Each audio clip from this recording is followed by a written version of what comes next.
இந்த நிகழ்ச்சி ஆரம்பத்திலேயே துவக்க விழாவே வெற்றி விழாவாக இருக்குது. 100 நாளுங்கிறது சர்வசாதாரணமாக ஓடிடும்.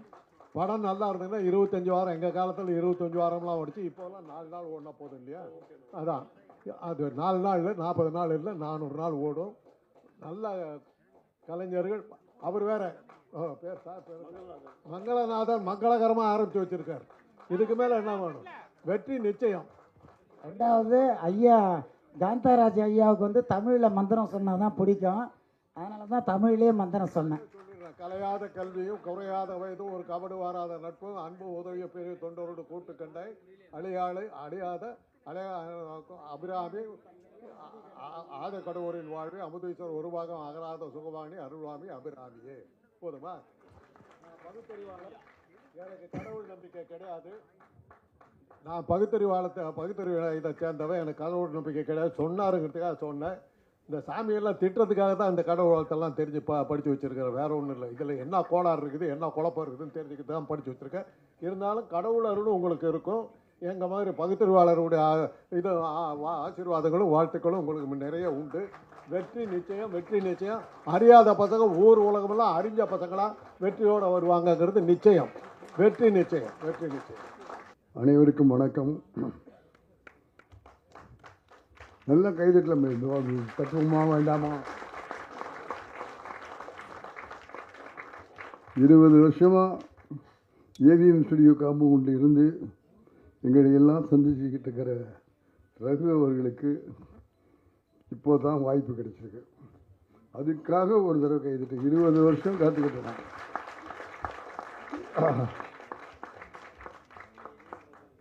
முதல்ல நான் காலம் கடந்து வந்ததுக்காக உங்கள் எல்லார்ட்டையும் என்னுடைய மன்னிப்பை கேட்டுக்கொள்ள ஆசைப்படுகிறேன். எனக்கு முன்னால் எங்களுக்கெல்லாம் காட்ஃபாதராக இருந்த ஐயா அமைச்சர் ராஜாராம் அவருடைய சகோதரர் காந்தாராவ் சார் இங்கே உட்கார்ந்துருக்காரு. அந்த பயத்தோடையே மேடைக்கு வந்திருக்கேன். இன்றைக்கி விமர்சனம் பண்ணுறதுல தமிழகத்திலேயே முதல்ல இருக்கிறவர் ராஜா சாருடைய சகோதரர் டாக்டர் காந்தாராஜ் அவர்கள். அரசியல் விமர்சகர். அவருக்காக ஒரு தடவை கைதட்டிருங்க. இல்லாட்டா உங்களையும் என்னையும் ரகுவையும் சேர்த்து விமர்சனம் பண்ணிடுவார். அந்த விமர்சனத்தில் உண்மை இருக்கும், பொய் இருக்காது. எதையும் தைரியமாக சொல்லுவார். மனசில் என்ன இருக்கோ அதை போட்டு விமர்சனமாக சொல்லுகிற அந்த பெருமிக ஐயா டாக்டர் காந்தராஜ் அவர்களுக்கு என்னுடைய மனமார்ந்த வணக்கங்கள், வாழ்த்துக்கள்.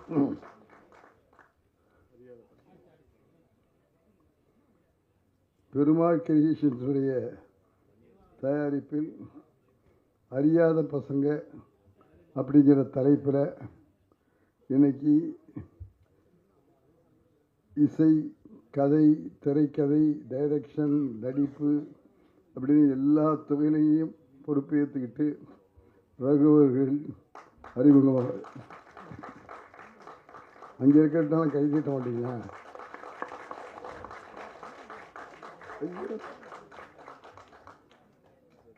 ரகு வளர வேண்டும், மிகப்பெரிய வெற்றியை பெற வேண்டும் என்ற உத்வேகத்தோடு அவரை வாழ்த்துவதற்காக வந்திருக்கிறேன். எதையும் துடிப்பாக செய்யக்கூடியவர், விரும்பி செய்யக்கூடியவர், தெரிந்து செய்யக்கூடியவர்.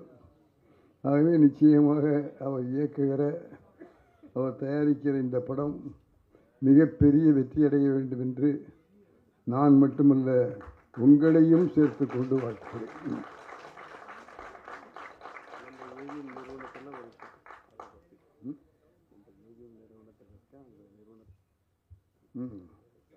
இதுதான் எனக்கு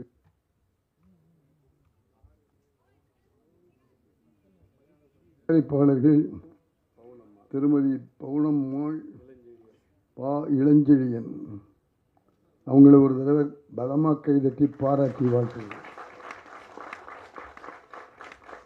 எங்களுடைய பிஆர்ஓ துளசி பள்ளிவேல் அவர்கள் இங்கே வந்திருக்கிறார்கள். எங்களுக்கெல்லாம் பல படங்களுக்கு ஏவிஎம்மில் அவர் தான் பிஆர்ஓ. ஆகவே அப்படிப்பட்டவர் இங்கே வந்திருப்பதனால் இந்த இண்டஸ்ட்ரி எப்படி இருக்கிறது என்பதை அவர்களுக்கு சொல்ல வேண்டும்.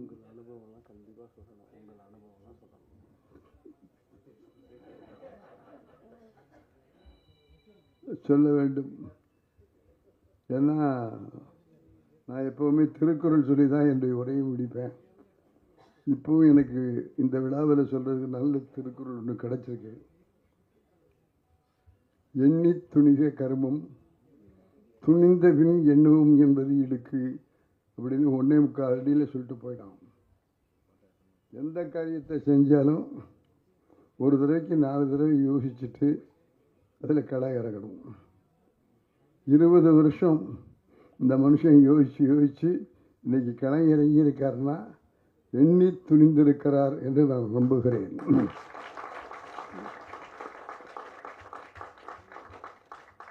நான் ரொம்ப நேரம் பேசக்கூடாது, பேச முடியாது. ஆனால் ஒரே ஒரு உதாரணத்தை மட்டும் உங்களிடத்தில் சொல்லிக்கொள்ள ஆசைப்படுகிறேன். நானும் அவரும் இருக்கிற இடம் ஏவி மெய்யப்ப செட்டியார் அவர்கள் உருவாக்கிய ஏவிஎம் ஸ்டுடியோ. அவர்கள் நல்ல கைகட்டுகளை உலகம் முழுவதும் பெற்றிருக்கிற நிறுவனம். ஏவிஎம்ஐ பற்றி உங்கள் எல்லாருக்குமே தெரியும். அந்த 3 எழுத்து, அந்த 3 எழுத்தை உருவாக்கினவர் தான் ஏவி மெய்யப்பன். அவருடைய பிள்ளைகள் முருகன், குமரன், சரவணன், பாலசுப்ரமணியம், அவருடைய மகள் மீனா வீரப்பன், இவ்வளவு பேரும் அவருடைய வாரிசுகள். கிட்டத்தட்ட 80 ஆண்டு காலமாக ஸ்டுடியோவை நடத்தி கொண்டிருக்கிறார்கள். செய்திட்ட மாட்டீங்களா? 80 வருஷம் ஸ்டுடியோவை நடத்தியிருக்காங்க. இந்தியாவில் இருக்கிற 60 மொழிகளில் படங்கள் எடுத்து தயாரிப்பாளராக அகில இந்தியாவில் இருந்திருக்கிறார். ஐயா ஏவிஎம் அவர்களுக்கு பிறகு நாங்கள் எல்லாம் இயக்கம் செய்து அதையும் தொடர்ந்து அந்த பணிகளை செய்து தயாரிப்பாளர்களாக பல படங்களை இங்கே ரகு சொன்னார். முரட்டுக்காளி, சகலகலாதம், நல்லவனுக்கு நல்லவன், நம்முடைய பாக்கியராஜ் அவர்கள் எடுத்த முந்தானி முடிச்சு, இப்படி படங்களையும் அவருடைய வாரிசுகளை நடத்தார். சடனா கொஞ்ச நாளைக்கு முன்னால் இருந்து படம் எடுக்கிறத நிறுத்திட்டாங்க. சரவணன் சார்ட்டையும் குமரன் சார்ட்டையும் நான் போய் இவ்வளோ பெரிய ஸ்டுடியோ வச்சுருக்கோம், இவ்வளோ ஃப்ளோர், இவ்வளோ ஆட்கள்னு சாதாரண ஆட்கள் இல்லை, 3 தலைமுறையாக ஏவிஎம்மில் வேலை செய்கிற கலைஞர்கள், பணியாளர்கள் எல்லாம் இருக்காங்க. அவங்களுக்கெல்லாம் என்ன அடுத்த வாழ்க்கை எப்படி? இப்படியே ஸ்டுடியோவை நஷ்டத்தில் நடத்திட்டு போனால் ஒரு நாளைக்கு நஷ்டமாக இருக்குது, ஸ்டுடியோவை மூடிடுவோம்னு சொல்கிற அளவுக்கு வந்துடுவீங்க. ஆகவே தயவு செஞ்சு எப்படியாவது படம் எடுங்க சார்னு போய் கேட்டால், முத்துராமன் நீங்கள் எங்களில் ஒருத்தர், எங்களுடைய சகோதரர், எங்களுடைய நல்லதுலேயும் கெட்டதுலேயும் பங்கு பெற்றவர், இங்கேயே வேலை பழகி இந்த ஸ்டுடியோலேயே டைரக்டர் ஆகி பல படங்களை இயக்கி கொடுத்துருக்குறீங்க. அப்படிப்பட்ட நீங்கள் சொல்கிறத நாங்கள் கேட்கணும், ஆனால் எங்களால் முடியல. ஆகவே உங்கள்கிட்டயே நாங்கள் ஒரு பதிலை எதிர்பார்க்குறோம். படம் எடுத்துட முடியும், ஆனால் அந்த படத்தை வியாபாரம் பண்ண முடியல. படத்தை எடுத்துட்டு நாமளே போட்டு பார்த்துக்கிட்டு இருக்க முடியுமா? அந்த போடுற பணத்துக்கான பெரிய லாபம் வரணும்னு இல்லை, எல்லா லாபத்தையும் பார்த்துட்டோம். நஷ்டம் இல்லாமல் படத்தை ரிலீஸ் பண்ணணும். அதுக்கு நல்ல தயாரிப்பாளர்களை, நல்ல விநியோகஸ்தர்களை கண்டுபிடித்து எங்களுக்கு கொடுங்க. நாங்கள் நிச்சயமாக படம் எடுக்கிறோம். படம் எடுக்க மாட்டோம்னு சொல்லலை, படம் எடுக்கிறோம். அதுக்கு வியாபாரம் பண்ண முடியலை, அந்த வியாபார தந்திரத்தை எங்களுக்கு சொல்லிக் கொடுங்க. நாங்கள் படம் எடுக்கிறோன்னா யார்? ஏவி மெய்யப்ப செட்டியாருடைய பிள்ளைகள், அவ்வளவு பேரும் அனுபவப்பட்டவர்கள், அப்பச்சியிடம் பயிற்சி பெற்றவர்கள். அவங்க சொல்கிறாங்க இல்லை, பல வருஷமாக படமே எடுக்கலைங்கிறத வருத்தத்தோடும் வேதனையோடும் உங்கள் முன்னாலே பகிர்ந்து கொள்கிறேன். எல்லாருக்கும் வணக்கம். நான் சொன்னேன் தொண்டை கட்டிக்கு போச்சு, நான் கொஞ்சம் லேட்டாக வரேன் அப்படின்னு சொன்னேன். படம் பேர் வந்து அறியாத பசங்கள் அப்படின்னு வச்சுருக்காங்க. நான் இப்போ தான் ஒரு படம் பியார் பிரேம கல்யாணமா, அது காதல் போது இது 2வது ஆகிட்டுருக்கு. போய் முடிச்சு வந்தேன். அப்போ கூட தொண்டை சரியில்லாமல் பேசிட்டு இருந்தேன். இன்ஃபெக்ஷன் ஆகி போச்சு. நம்ம ரகு அவர்கள் எனக்கு கிட்டத்தட்ட ஒரு 40 வருஷமாக தெரியும். இல்லை, வயசு எனக்கு 35, கம்மியாக சொல்கிறீங்க. அப்போ குழந்தையாக இருக்கும்போது தூக்கணும் போகும்போது எது தெரியும்னு நினைக்கிறேன். அப்படித்தானே? ஆமாம். அவர் வந்து நல்ல திறமை சொல்லி அது வந்து இப்போ தான் வந்திருக்கு. அந்த திறமைக்கு இப்போ தான் வந்திருக்கு. அது மட்டும் இல்லை, இப்போ ஐயா அவர் படத்துலையும் நடிச்சிருக்காங்க. இயக்குனர் சிகரம், இவர் தான் இயக்குனர் சிகரம். அப்போ இருந்த எல்லாரும்னா நான் அப்போ இருந்து இருக்கேன். அது எனக்கும் வயசு தெரிஞ்ச ஒன்றும் சொல்கிறதில்ல. இப்படி எல்லாருடையும் நன்றாக பழகுவேன். எல்லாருக்கும் நன்றாக தெரியும். பத்திரிக்கையிலேருந்து மீடியாவிலேருந்து எல்லாருக்கும் மரியாதை கொடுப்பேன். அதே மாதிரி அவங்களும் நல்ல மரியாதை எனக்கு கொடுப்பாங்க. இப்படி இந்த படத்துக்கு வந்து நான் நடிக்கிறேன், எப்போ போஸ்ட் ஓட்டுவாங்க, எப்போ எந்த படம் ரிலீஸ் ஆகும் அப்படின்னு எங்கள் காலத்தில் உண்டு. இப்போ ஓடிபிங்கிறாங்க. இன்னும் ஒன்று அப்புறம் என்னப்பா ஓடிடி அப்புறம் நெப்டிஷா அமிர்ஜான் மாத்திரை மருந்து இப்படிங்கிற மாதிரி எதுக்காக கொடுக்குறாங்க. அது நம்மகிட்டையும் சொல்ல மாட்டேங்கிறாங்க. என்னோட நடிச்சேன்னா எனக்கே தெரியல அப்படின்னு நான் சொல்லிடுறது. இந்த பூஜையில் கலந்துக்கிட்டதுக்கு எனக்கு வாய்ப்பு கொடுத்த ரகு அவர்களுக்கும் மற்ற ப்ரொடியூசர் அம்மா அவர்களுக்கும் மற்ற ஒரு பத்திரிகை நண்பர்களும் மீடியா நண்பர்களுக்கும் வணக்கத்தை தெரிவித்துக்கிட்டேன். வணக்கம். அனைவருக்கும் வணக்கம். மதிப்புக்குரிய அண்ணன் டாக்டர் காந்தராஜ் வந்திருக்காங்க. ஒரு நண்பர், அனைவருக்கும் என்னுடைய வணக்கங்கள். எனக்கு ஒரே அருமை நண்பர் எம்இ ரகு வந்து நீண்ட காலமாக, அதுவும் என்னோடய உறவினர் வேறு, நீண்ட காலமாக அவர் அறிவேன். இசைத்துறையிலிருந்து அடுத்த கட்டமாக அடுத்த ஒரு படி எடுத்து வைக்கின்றார். இன்றைக்கு இயக்குனர் பொறுப்பில். நான் கூட நேற்று தினம் அவர் என்னுடைய தொலைபேசி வாட்ஸ்அப்பில் அனுப்பிச்சார். என்னுடைய இன்விடேஷனை பார்க்கும்போது அவர் சொன்ன மாதிரி தான் அந்த ஸ்விக்கி போர்ட்டலில் உட்காந்து பார்த்தோம். அப்படியே அப்படியே ஒரு கடை அப்படியே ஷாக்காக ஆகிடுச்சு. ஓ, தயாரிப்பு இயக்கம் மட்டும் இல்லாமல் நடிப்பு துறையில் கால் பதிக்கிறார் இருக்கு. வாழ்க வாழ்க அப்படின்னு. இன்னைக்கு காலையில் என்னுடைய மனைவி வழி உறவினர் அவர், மனைவியிடம் சொல்லிவிட்டு இந்த மாதிரி உங்களுடைய உறவினருடைய அழைப்பை தட்ட முடியாது, அவருடைய வாழ்த்துக்களை அவருக்கு தெரிவித்து வருகிறேன் என்று சொன்னேன். ஆனால் இன்னொரு நிகழ்ச்சிக்கு என்னுடைய மனைவி செல்ல வேண்டிய, நானும் என்னுடைய மனைவியும் செல்ல வேண்டிய சூழல். சரி, நான் இந்த நிகழ்ச்சிக்கு போகின்றேன் என்று சொல்லிவிட்டு வரும்போது அவருக்கு என்னுடைய வாழ்த்துக்களை தெரிவிச்சிடுங்க. ஏன்னா அவர் படியாக ரொம்ப நாள் நீண்ட நாள் இசைத்துறையில் இருந்துட்டு முதல் தடவையாக அவர் இயக்கத்துறையிலும் நடிப்புத்துறையிலும் கால் பதிக்கிறார். அவருக்கு என்னுடைய வாழ்த்துக்கள். நல்ல சிந்தனை உள்ளவர். கைத்தட்டலாம் வாடாங்க.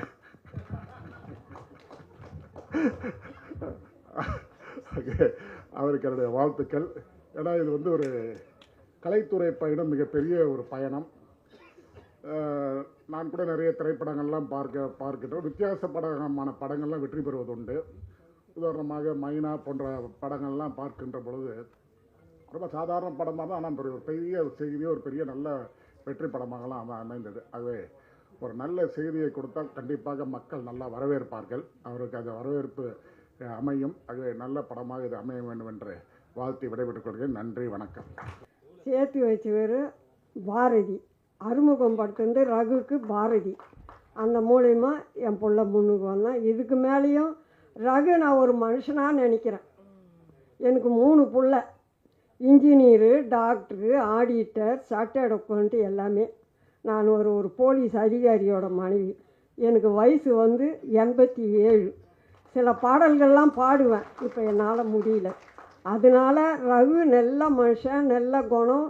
அன்றைக்கே சொல்லிட்டேன், என் 3 பிள்ளையோட நீ ஒரு பிள்ளை, உன்னை நான் என்ன முன்னுக்கு வர வைக்கணுமோ வைக்கிறேன், நானே வைக்கிறேன், உனக்கு ஒரு படம் எழுதி காட்டுறேன், அதை நீ படம் நடி அப்படின்னு சொல்லி ரகு எனக்கு ரொம்ப பிடிச்சி போச்சு, ரொம்ப அன்பாக போச்சு. இதுக்கு மேலே அவர் படத்தை நடத்தி நல்ல பேர் வாங்கினா அடுத்தது அவருக்கு விமோசனம் உண்டு. நல்ல முறையில் நடக்கணும். ஆண்டவனை கூப்பிடுறேன். ஃபஸ்ட்டு ஸ்டேஜ்ன்றதால கொஞ்சம் நர்வஸ்னஸ் இருக்குது. போக போக சரியாயிடும்னு நினைக்கிறேன். அறியாத பசங்க படத்தில் என்னை சூஸ் பண்ணதுக்கு தேங்க்ஸ். ரகு சார் தான் நான் தேங்க்ஸ் சொல்லணும். அப்புறம் எங்கள் அப்பா அம்மா, என் ஒய்ஃபு, என் தம்பி எல்லாருக்கும் தேங்க்ஸ் சொல்கிறேன். படம் கண்டிப்பாக நல்லபடியாக வரும். எல்லா படத்தையுமே நீங்கள் ஆதரிக்கிற மாதிரி எங்களுக்கும் ஆதரவு தெரியுங்க. தேங்க்ஸ். அப்புறம் இளஞ்சலின் சாருக்கு நன்றி, ப்ரொடியூசர்ஸ்க்கு நன்றி, எங்களோட கேஸ்ட் அண்ட் க்ரூக்கு எல்லாருக்குமே நன்றி. நான் படம் முடிஞ்சதுக்கப்புறம் எப்படி வந்திருக்குன்னு சொல்லிட்டு நான் பேசுகிறேன். தேங்க்ஸ். வணக்கம், எல்லோரும் எப்படி இருக்கீங்க? ஓகே. ஸோ ரொம்ப தேங்க்ஸ் வந்ததுக்கு நம்ம படம் பூஜைக்கு. அண்ட் ரொம்ப எக்ஸைட்டடாக இருக்குது இந்த மூவியில் ஒர்க் பண்ணுறதுக்கு. நல்ல டீம் கிடச்சிருக்காங்க. ஸோ ரொம்ப ஹாப்பியாக இருக்குது. So thank you so much. Hello, எல்லாருக்கும் வணக்கம். ஆக்சுவலி நல்ல டீம். புதுசாக நான் ஆக்சுவலி தமிழ் இண்டஸ்ட்ரிக்கு புதுசு. ஆக்சுவலி இது என்னோடய ஃபஸ்ட் மூவி. ஸோ நல்லா பண்ணணும், நல்லபடியாக ரீச் ஆகணும்னு இருக்குது. உங்கள் எல்லோரும் சப்போர்ட் அண்ட் நல்ல டீம். ஆமாம், எனக்கு கொஞ்சம் நர்வஸாக இருக்குது. லைக் ஃபஸ்ட்டு ஸ்பீச் மூவி இண்டஸ்ட்ரியில் ஸ்டேஜ் ஸ்பீச் ஆக்சுவலி. தேங்க்யூ. அனைவருக்கும் இனிய காலை வணக்கம்.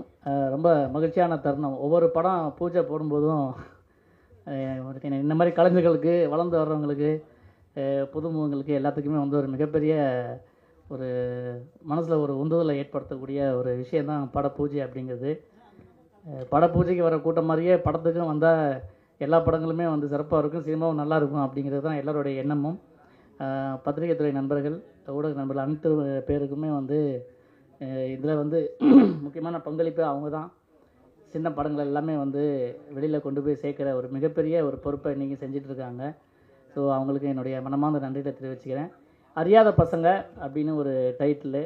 ஆனால் இந்த காலத்தில் டைனோசர் என்ன மாதிரி அறியாத பசங்க யாருமே இல்லை அறிஞ்ச பசங்க தான் இருக்காங்க.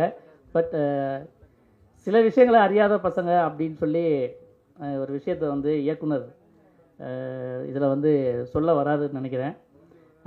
இப்போ தயாரிப்பாளர்களுக்கும் வந்து என்னுடைய நன்றியை தெரிவிச்சுக்கிறேன். ஏன்னா புதுமையான முயற்சிகள், புதுமையான படங்கள், நல்ல கதையம்சம் கொண்ட விஷயங்கள்லாம் வந்து பெரிய பெரிய இயக்குனர், பெரிய பெரிய கம்பெனிகள்லாம் போக முடியாது. பெரிய கம்பெனிலாம் ஒன்றும் இல்லை அப்படி பெரிய. ஏன்னா அவங்களுக்குன்னா ஒரு ஆர்டிஸ்ட் அவங்களுக்குலாம் ஒரே ஒரு ரேஞ்சில் வச்சுருப்பாங்க.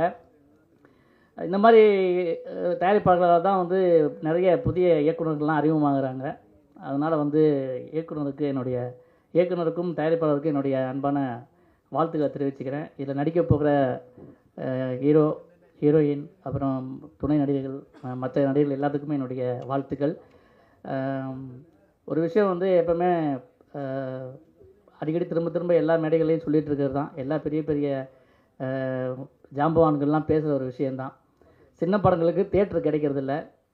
அதனால் வந்து குறைஞ்சபட்சம் இந்த படங்கள் பெரிய பெரிய படங்கள் ரிலீஸ் ஆகும்போது சின்ன படங்களுக்கும் வந்து தியேட்டர் கொடுக்கணும் அப்படின்னு சொல்லி நிறைய பேர் என் தயாரிப்பாளர் சங்கம்னு ஒன்று இருந்தால் பரவாயில்ல, இப்போ ஏகப்பட்ட தயாரிப்பாளர் சங்கம்லாம் இருக்குது. அவங்க எல்லாமே சேர்ந்து முடிவு பண்ணாதான், ஏன்னா சினிமாக்காரனாக காப்பாற்ற முடியும். வெளியிருந்து யாரும் வந்து செய்ய மாட்டாங்க, பொதுமக்கள் வந்து செய்ய மாட்டாங்க. திரையில் நம்ம ரசிக்கிற மாதிரியே இருக்கிறவங்க நேர்லையோ இல்லை பொது இடங்கள்லையோ ஏதாவது ஒரு சின்ன மிஸ்டேக் பண்ணால் கூட எவ்வளோ கழுவி ஊற்றுவாங்க அப்படிங்கிறத நம்ம கண் கூட பார்த்துட்டு தான் இருக்கோம்.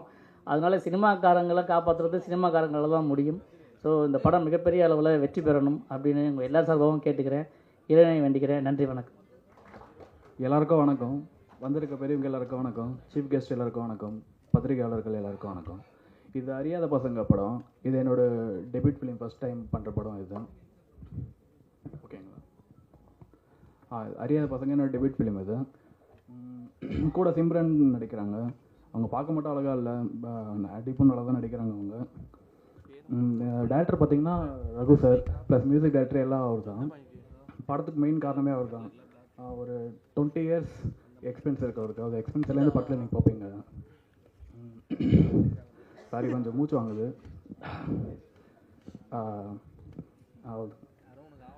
இளஞ்செல்லியன் சாருக்கு ரொம்ப நன்றி. அப்புறம் பேரண்ட்ஸ், அம்மா அப்பா எல்லாருக்கும் நன்றி. யா,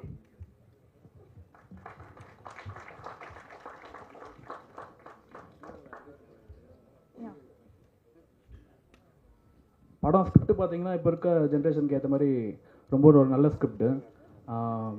மெசேஜ்னு சொல்லி கொள்ளாமல் ஒரு கமர்ஷியலாக சொல்லியிருப்போம். அதை கண்டிப்பாக எல்லாருக்கும் பிடிக்கும். நம்ம கண்டிப்பாக ஒரு வெற்றி படமாக எல்லாமே இறைவனோட வேண்டிக்கிறேன். தேங்க்யூ. உங்கள் அழைப்பிற்கு நன்றி. இந்த அறியாத பசங்க இந்த பட துவக்க விழாவிற்கு வந்திருக்கக்கூடிய உங்கள் எல்லோரையும் வணங்கி வரவேற்கிறேன். நானும் பல திரைப்படங்களை இயக்கிய இயக்குனர் என்பது உங்களுக்கு தெரியும். இப்போது தொலைக்காட்சியில், கல்லூரிகளில் பேராசிரியராக பணியாற்றி கொண்டிருக்கிறேன்.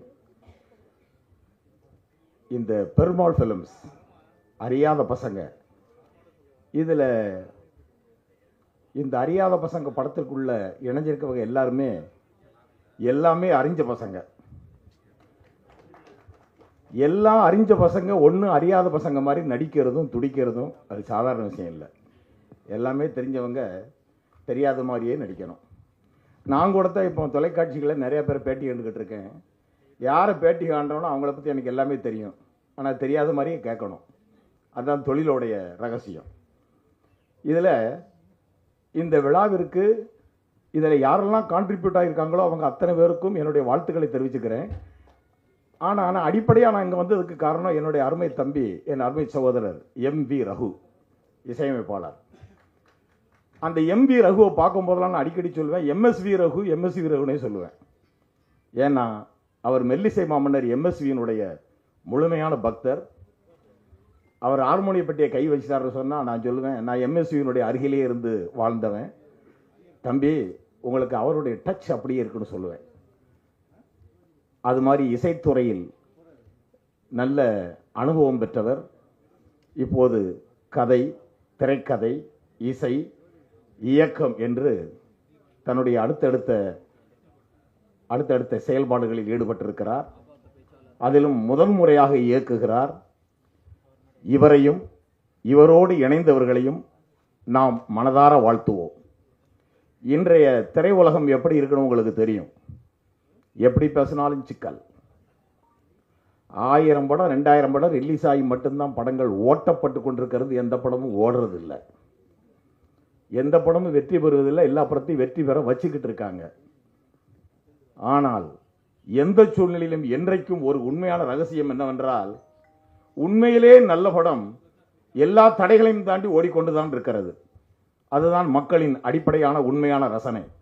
அந்த வகையில் இந்த அறியாத பசங்க எல்லோரும் அறியும் வண்ணம், இங்கே ஒரு பெரியவர் வந்து வாழ்த்தினார, அது மாதிரி எல்லோரும் அறியும் வண்ணம் மாபெரும் வெற்றி பெற உங்களோடு இணைந்து கொண்டு நானும் வாழ்த்துகிறேன். நன்றி, வணக்கம். பட பூஜைக்கு வந்திருக்கின்ற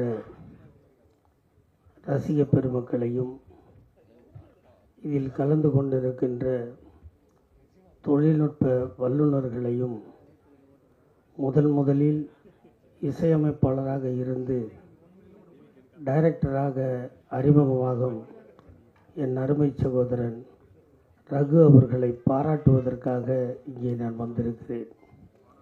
என்னை அறிமுகப்படுத்தும் போது அரசியல் தவிர அத்தனையும் பேசுவார் என்று சொன்னார். நான் எந்த மேடையில் எதை பேச வேண்டும் என்று, எதையெல்லாம் பேசக்கூடாது என்றும் நான் வணங்குகின்ற ஒரு 20 ஆண்டு காலம் பழகிய காவிய தலைவர் டாக்டர் சிவாஜி கணேசன் அவர்களின் வளர்ப்பு பிள்ளை என்பதில் இந்த மேடையில் அறிவிப்பதில் பெருமைப்படுகிறேன். ஆகவே இந்த விழாவிற்கு அழைப்பதற்கு முன்பு முந்தா நாள் இரவு ஒரு 11:24 இருக்கும்னு நினைக்கிறேன் அவருக்கு எனக்கு மெசேஜ் போடும்போது. நான் எப்போவுமே 10 மணிக்கு ஃபோன் ஆஃப் பண்ணுற ஆள். ஏன்னா திட்டுறவன் தான் நிறைய பேர் எனக்கு ஃபோன் பண்ணுவோம். நான் அதெல்லாம் வாங்கி அந்த திட்டுற ஃபோனெல்லாம் வச்சுக்கிட்டு எனக்கு எப்போ நேரம் ஃப்ரீயாக இருக்கோ அப்போ நான் ஃபோன் பண்ணி அவங்கள கலாய்க்கிறது என்னோடய பழக்கம். அன்றைக்கி அது மாதிரி குறிப்பு எடுத்துகிட்டு இருக்கும்போது தான் ரகு ஃபோன் பண்ணி என்ன சொன்னார். இதுக்கு முன்னாடி அவரை நேரிலேயோ இல்லை அறிமுகமோ எனக்கு அவர் நிச்சயம் கிடையாது. என்னை பொறுத்தவரை பள்ளத்திலிருந்து பாழ்பட்டு போய் உழைத்து உழைத்து ஓடாய் தேய்ந்து ஒருவன் முன்னுக்கு வருகிறான் என்று சொன்னால் அவனை வாழ்த்துபவன் மட்டும்தான் மனிதனே தவிர வேறு ஒன்றும் இல்லை. இங்கே எனக்கு முன்னால் அண்ணன் பேசி கொண்டிருந்தார். அவர் பேசியதில் இறுதியை மட்டும்தான் கேட்டேன். திரைப்படங்கள் வருகிறது ஓடுகிறது, நல்ல படங்கள் மட்டும்தான் ஓடும் என்று சொன்னார். எனக்கு அடிக்கடி சிவாஜி சொல்லுவார், காரிலே பயணம் செய்யும்போது ரசிகர்கள் கை தட்ட தட்ட அவன் கலைப்பசி தீரும் வரை நடிப்பவன் தான் நடிகனே தவிர மற்ற எவனும் நடிகன் இல்லை என்று சொல்லியிருக்கிறார். தன்னை நம்பும் தைரியம் இருந்தால் நாள் என்ன பொழுது என்னன்னு கண்ணதாசன் எழுதினார். அந்த தைரியம் அவருக்கு இருக்குது. 8 எழுத்தில் பேரே வைக்கக்கூடாதுன்னு.